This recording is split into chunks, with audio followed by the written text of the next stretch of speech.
It's 5:30, so we'll call to order this meeting for Tuesday, February 16th. Carl, would you start us off with a roll call, please? Councilmember Remley, Present. Ronayne, Present. Lunsman, Reif, Present. Johnson, Present. Reinbold, Present. Langer, Present. Brooks, Present. Mayor Schoeneman. Present. Please stand with me for the Pledge of Allegiance.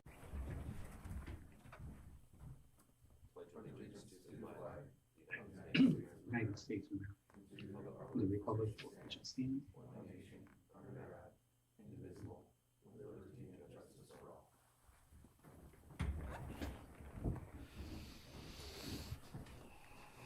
We have no additions or changes to the agenda, so I will take a motion to accept and approve the agenda as it is printed. So moved. A motion from Councilman Rux and a second from Councilman Reinbold. Since we've got some members on the television, Carl, would you give us a roll call vote, please? Councilmember Remley, Aye. Ronayne, Aye. Reif, Aye. Johnson, Aye. Reinbold, Aye. Langer, Aye. Rux, Aye. Mayor Schoeneman. Aye, motion does carry. We'll next approve the minutes for last meeting of February 1st. Can I get a motion to approve the minutes? So moved. Second. The motion from Councilman Johnson and a second from Councilman Rux. Does anyone have any changes or additions to make to those minutes? Carl, would you give me a roll call vote, please? Councilmember Rux, Aye. Langer, Aye. Reinbold, Aye. Johnson, Aye. Reif, Aye. Ronayne, Aye. Remley, Aye. Mayor Schoeneman. Aye, motion does carry. No one has signed up to speak at the open forum, so we'll move along to our consent calendar. We have 4 items, including a proclamation. We'd like to wish Gladys Bertha Felix a happy birthday, her 95th. Other than that, we've got 3 other items of routine city business. Can I get a motion to approve the consent calendar as printed? So moved. Second. Got a motion from Councilman Ronayne and a second from Councilman Rux. Anything to add by anyone? Otherwise, Carl, give me a roll call vote on our consent calendar approval, please. Councilmember Remley, Aye. Ronayne, Aye. Reif, Aye. Johnson, Aye. Reinbold, Aye. Langer, Aye. Rux, Aye. Mayor Schoeneman. Aye, motion does carry. We'll move along to new business. Our first item of business to discuss is the police department requesting permission to surplus 2 in-car radios and 25 handheld radios to the Warner Fire Department. This will be a possible approval to surplus those radios for donation, and we have Chief McNeil to tell us about that. Yes, is this on? Make sure the green light. Oh, it's been a while since I've done It was on. it. Was. All right, awesome. I have a naturally loud mouth anyway. Thanks for considering this action item. Years ago, we had to replace our radio repeater and antenna, and when we replaced that, we improved it with a digital signal capability along with the analog. So when we improved that, as we had to purchase new radios, we gradually purchased radios that had digital capability. So we reached a point in time where we purchased enough digital radios and our new tower, or the tower we replaced years ago, is capable of this, that we recently switched from an analog signal to a digital signal. And that gives us improved capability, go to signal outside buildings, receive signals.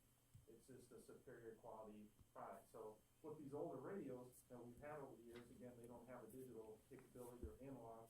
We don't have a use for them. However, our partner agencies and our rural fire departments could use these. So we're requesting permission to surplus these 25 handheld radios. Move approval. Second. Second. Got a motion from Councilman Rux and a second from Councilman Johnson. Dave, do you have an approximate value of this equipment? Well, I would imagine that you could probably sell them for a couple $100 a piece. That's a real rough estimate. Probably when we purchased the radios new, they were anywhere between $600 and $700 a piece. Sounds good. I think it's good to stay in the Warner Fire Department's good graces and help out our little surrounding communities wherever possible. Does anyone else have any questions for the chief? Carl, roll call vote, please. Councilmember Rux, Aye.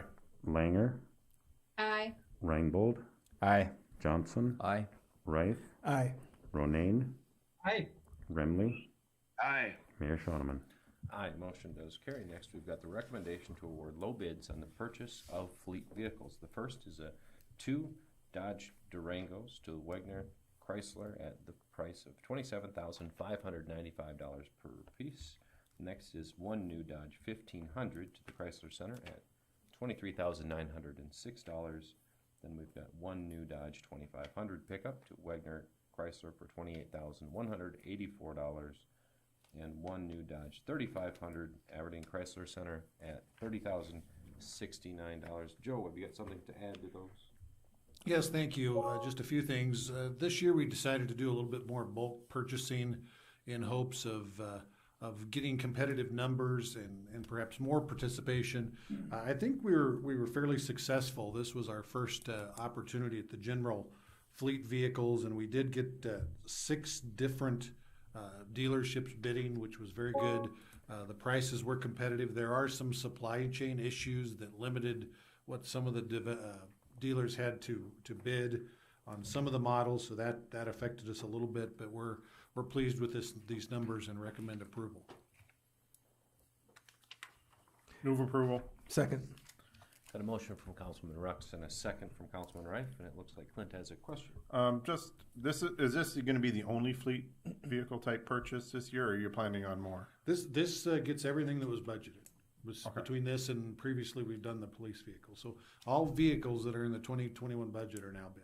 Okay, because like I say, with the availability issues, I see that some weren't able to bid on some of the vehicles, so basically you were just basically stuck with Dodges for Yeah, some of them. yeah, and the numbers were competitive. We thought we might have to look at some others, but things came in pretty good. Even that they're going to 2 different dealers, and they did meet the specs, so we're comfortable moving forward. Joe, how do these compare to the state bid numbers? They were all over the place. One of them was right on. A couple of them were just a little bit over. One was a lot under, and one was a little bit under. I think when I did just a rough math, not checking real solid details, but I think we were within about less than $150 of the state bid when you calculate them all together. So I don't think you could do much better than that. That was we were impressed with that. Great. I'm glad that we're able to give some of the business to our local vendors, of course. We've got a motion and a second. Does anyone else have any questions? Carl, would you give me a roll call vote, please? Councilmember Remley, Aye. Ronayne, Aye. Reif, Aye. Johnson, Aye. Reinbold, Aye. Langer, Aye. Rux, Aye. Mayor Shoneman. Aye, motion does carry. Next, we've got the request to purchase a liquid de-icing truck from MB Companies Incorporated. The AIP project number is 346001-44-2020 to acquire snow removal equipment. Possible approval to purchase that de-icer and chassis in the amount of $303,321.93 from MB Companies. And to approve that payment upon the receipt of equipment. And Rich, thanks for joining us here tonight in person. What can you tell us about that de-icing truck? Thank you. This is going to replace our 2001 Tyler de-icing truck. It's basically at the end of its useful service life. We chose to go with the Minnesota State bidding process because it's actually the truck that we want, and it'll save us from having to go through the bid process. So ADO approved it. Move to And- approve. Second. Got a motion from Councilman Ronayne and a second from Councilman Johnson. Any questions for Mr. Prokop? Johnson. In looking over the information from the vendor, is it accurate that delivery would take place so far after the purchase order is received? It says 360 days. No, that's not accurate. Yeah. No, they gave us a 260-day build time, Okay. so we'll have it before. So still, yeah, 8 to 9 months next winter. Okay. And what happens to the current truck that's used? We will offer that out to other airports in the state, and if nobody in the state is interested, then there's a process we can go through, like we did with our old tool behind me, when we sold that to an airport in Colorado. Yeah. It's always easiest to sell it in-state. It's like a nice product we're getting. Yep, it is. Any other questions? All right. Carl, would you give me a roll call vote, please? Councilmember Rux, Aye. Langer, Aye. Reinbold, Aye. Johnson, Aye. Rife, Aye. Ronayne, Aye. Remley, Aye. Mayor Shoneman. Aye, motion does carry. Next, we've got payment request for the airport improvement projects. Number 3, to the airport miscellaneous services to Helms and Associates, the amount of $1,125. Payment 29 for the master layout plans to Helms for $2621.23. Payment 28 for taxiway C to Helms and Associates for $3,298.20. Payment 14 to the taxiway geometry project for Helms and Associates, $994.33. Payment 15, taxiway geometry project Helms and Associates for $5,161.59. And finally, payment number 3 in the GA apron project Helms for $3,532.03. This would be approval and authorization for the city manager to sign these payment requests. Rich?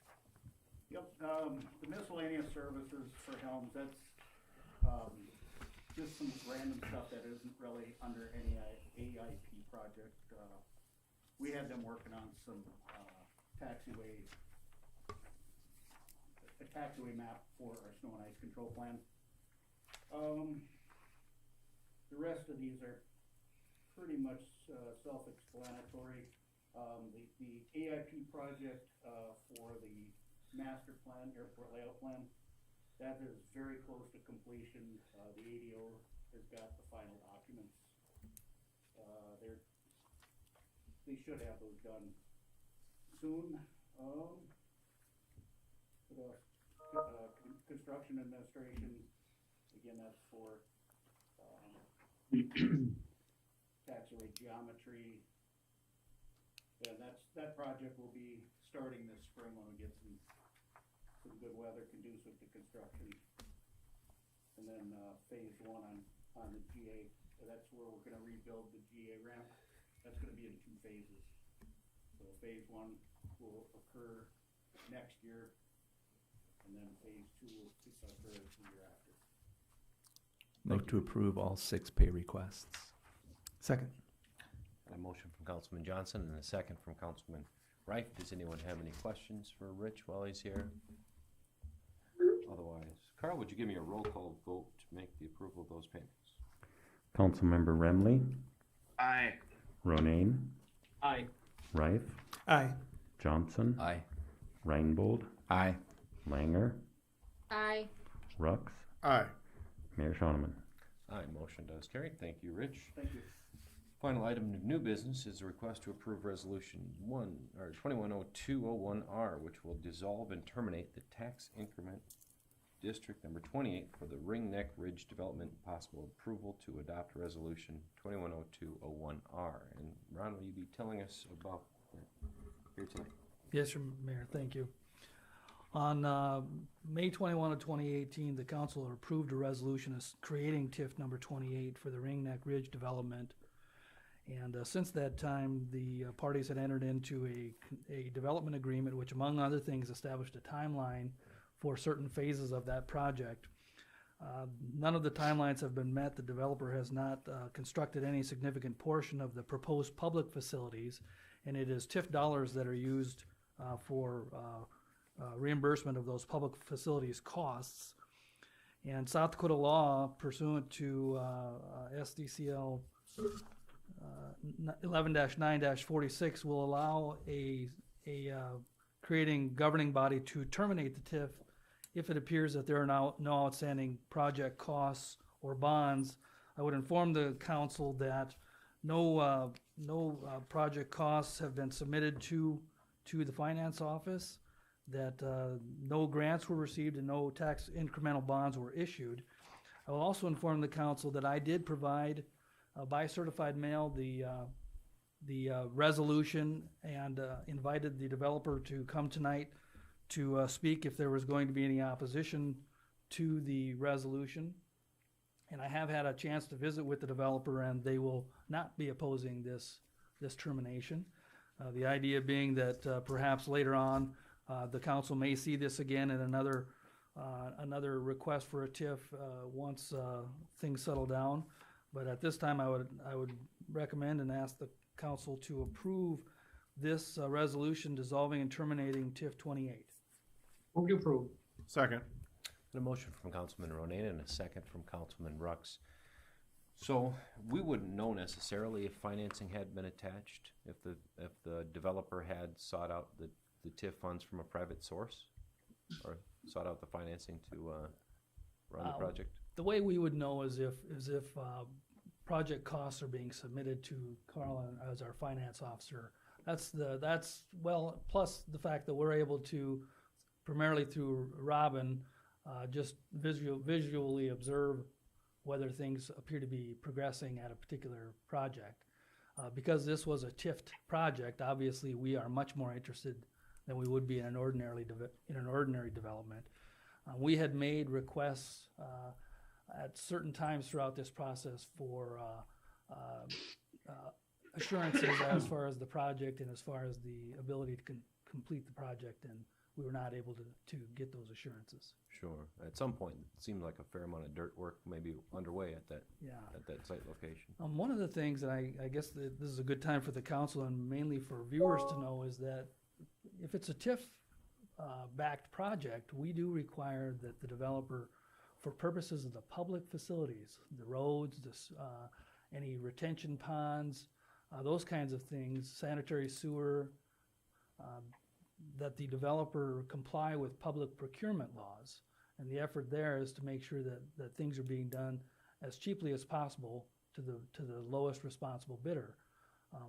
Those would not necessarily be a requirement if it was a private development.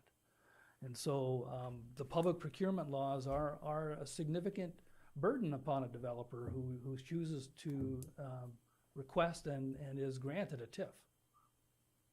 Sure. So there would have been more clues. Clint? Question, was this, with the TIF, I don't remember, this land was platted and annexed into the city, correct? This was prior to the TIF, but yes. Okay. Yeah. Just because, there are still mounds of dirt and all that other stuff out there, as well as this summer there was issues with weeds growing on certain parts of it, so. Carl, is there any other economic impact in terms of the city's involvement in this? Any incremental revenue that's been turned over to the city from the county through the property tax process will be distributed back to the different taxing entities once we receive them. Other than that, there's no other financial. And that should be a wash for how things would have went had this Correct. not occurred in the first place. Sounds good. Sad to see that project not take form, but maybe in the future. We've got a motion and a second. Any other questions? Carl, would you give me a roll call vote to dissolve this TIF? Councilmember Rux, Aye. Langer, Aye. Reinbold, Aye. Johnson, Aye. Reif, Abstain. Ronayne, Aye. Remley, Aye. Mayor Shoneman. Aye, motion does carry. Next, we will review and approve the claims and payroll. First, we'll have the bill list that has been emailed to each of us on February 16th, 2021, as well as the payroll, the approval of the pay period from January 31st to February 13th of 2021, and for the city's share of Social Security, old age and survivors insurance, retirement, health, and life insurance. Can I get a motion to approve those payments? Move to approve. Second. A motion from Councilman Reif and a second from Councilman Rux. Carl, would you give me a roll call vote, please? Councilmember Remley, Aye. Ronayne, Aye. Reif, Aye. Johnson, Aye. Reinbold, Aye. Langer, Aye. Rux, Aye. Mayor Shoneman. Aye, motion does carry. Next, we've got the city manager's report. Mr. Guy. Just a couple of brief things. 2020 was, I sometimes said, the year that didn't happen, especially in events and sports. And if you talk to Casey at the CVB, he had his heart broken many times last year when the phone rang and events canceled. And some of those will come back soon. Some of them will come back to us a little bit later. But we're seeing some potential on the horizon, I think, for 2021. For people are cautiously planning their events and making some concessions regarding the requirements and protocol. But last week, Casey was able to share some news regarding a large event that him and Northern have been working on and bringing the Central Division basketball playoffs for Division II to Northern.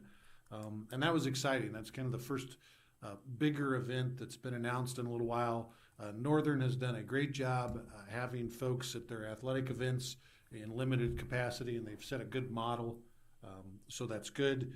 A bit of a personal note, I'm in a bit of a conundrum on this, and that the leading teams in the division as it sits right now are Northern and Northwest Missouri State University, where I grew up and I'm also a two-time alum.